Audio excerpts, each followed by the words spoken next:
Hello everyone, welcome to our YouTube channel. आज आपण पाहणार आहोत class 10th subject English chapter 3.2 a lesson in life from a beggar या पाठातील warming up activities. चला तर मग सुरुवात करूयात. Chitchat section. Make small groups and share. छोटे ग्रुप तयार करा आणि खाली विचारलेली माहिती शेअर करायची आहे. A piece of advice that stopped a bad habit in you. एक सल्ला ज्याने तुमच्यातील वाईट सवयी थांबवल्या किंवा वाईट सवय तुमच्यामधली बंद केली, असा एखादा सल्ला या ठिकाणी लिहायचा आहे किंवा ती क्लाससोबत शेअर करायचं आहे. Answer: I used to be a very forgetful person. It wasn't because I was careless, but I simply used to forget important things that I had to do. This bad habit of mine created a lot of problems for me. Then one day, my mother suggested that I write down things that I had to do. I took her advice and started making notes of everything. After a couple of months, I did not have to face that problem ever again. Second, a quote or proverb that you love to use often. ही एखादं coat किंवा एखादी proverb जी तुम्हाला वारंवार वापरावीशी वाटतं किंवा वापरायला ती आवडते, असं एखादं कोट किंवा अशी एखादी proverb. Answer: A quote or proverb that I love to use often is, "You only get what you give." I think it is ideal for any situation that we face in our lives. It is important to treat others right if you want them to treat us right. Third, an experience that taught you a lifelong lesson. की असा एखादा अनुभव ज्याने तुमच्या जीवनासाठी किंवा तुमच्या जीवनामध्ये फार दूरवरचा असा लेसन, असा धडा तुम्हाला शिकवलेला आहे. Answer: Sarita, who was in my painting class, had a real talent for painting, but she was always late for the class. The teacher told her that she could leave the class if she was not interested in the class. After that, Sarita stopped coming to the class for a few days. Then one day, she came to the class before time. On being asked by the surprise teacher, Sarita told her that she lived with her grandmother and that she had not been keeping well the past few days. So, Sarita had to do all the chores and cook food for her grandmother before coming to class. However, her grandmother passed away a few days ago, and that's why she had to miss a few classes. And now that she doesn't have to cook food or do the chorus, she can come to class on time. Shraddha's story made me realize that all of us judge people based on what we see. The truth is that we have no idea what they are going through in their lives. That was one experience that taught me a lifelong lesson of not judging people right away. We should try and understand the difficulties people face instead of judging them harshly. Fourth, a story or news or episode or movie or play that has impressed and changed you. की अशी एखादी कथा, अशी एखादी news, असा एखादा episode, अशी एखादी मूवी किंवा असं एखादं नाटक की ज्याने तुम्ही इम्प्रेस झाले आणि ज्याने तुम्हाला बदललं. Answer: I was really impressed with the movie 3 Idiots. I like how the movie showed that one should follow his or her heart and do what he/she loves. The movie showed that only when one tries to do what he or she wants can one achieve success. It taught me an important lesson of finding what I love, having the courage to follow it, and ultimately be the best at it. Many slang expressions or terms are used for people having positive or negative traits. बरेचसे slang expression बघा, slang expression किंवा slang terms म्हणजे काय, तर बोलीभाषेत जास्त रूढ असणारे खूप अनौपचारिक असे शब्द किंवा वचन असतात किंवा त्याचा व्रात्यप्रयोग कधी कधी विशिष्ट लोकांचा गट हे वापरतो. त्याला आपण व्रात्यप्रयोग किंवा कट्टा बोली असं म्हणतो.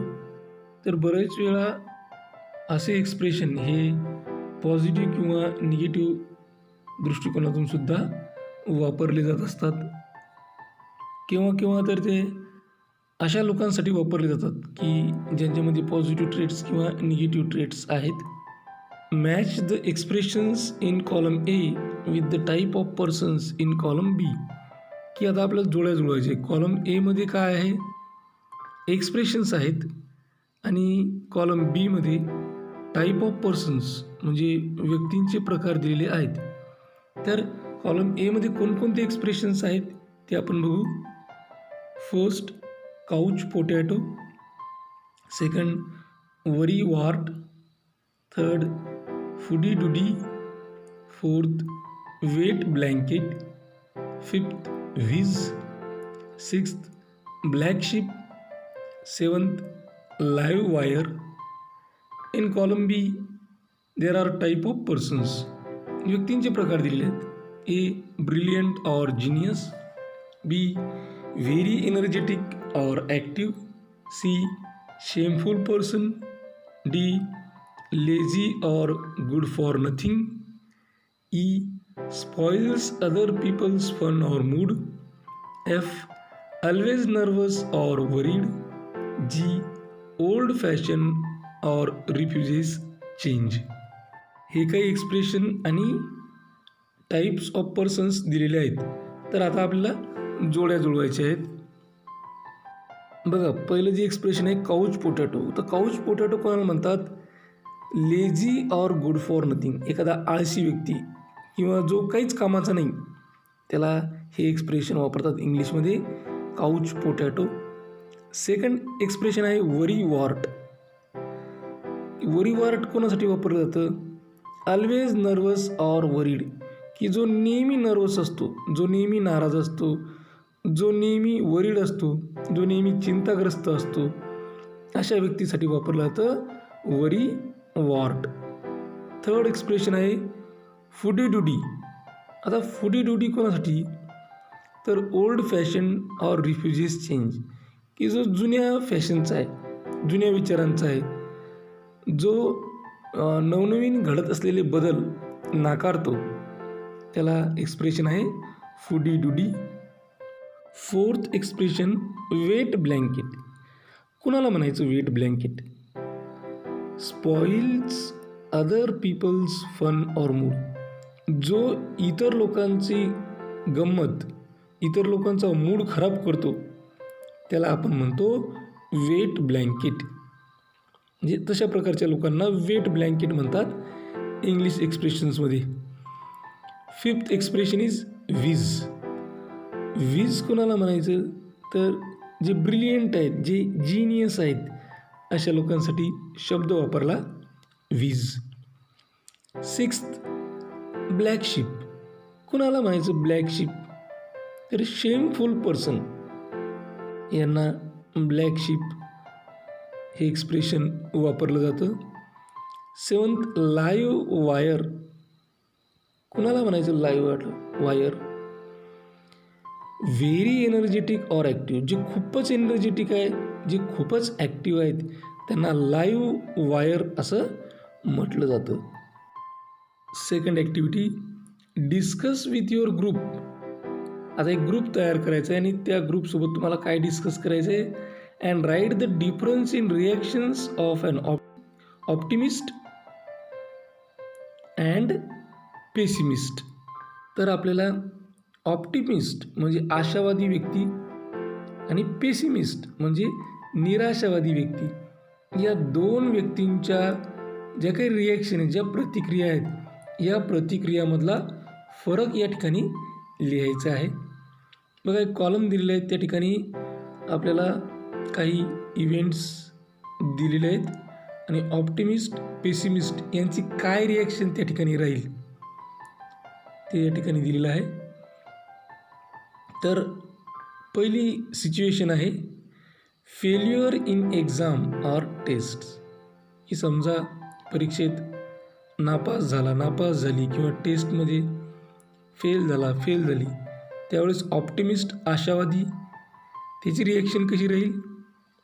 I will try my level best in next exam, की समोरच्या परीक्षेमधील मी काय करेल, माझ्या परीनं चांगले प्रयत्न करेल. तोच पेसिमिस्ट म्हणजे निराशावादी काय म्हणेल? Leave it is not my cup of T, ठीक आहे सोडून द्या, हे काय आपल्या ह्याच्यानं होणारं काम नाही आहे. दुसरी situation lose a good amount of cash, की एक चांगल्या प्रकारची रक्कम तुमच्याकडे होती, बरेचसे तुमच्याकडे पैसे होते आणि ते आता हरवले. तर ऑप्टिमिस्ट काय म्हणेल? बॅड लक स्ट्रीक, की ठीक आहे बॅड लक झालेलं आहे. पेसिमिस्ट काय म्हणेल? व्हॉट अ बॅड लक, अरे किती बॅड लक झालं. हा फरक आहे याच्यामध्ये.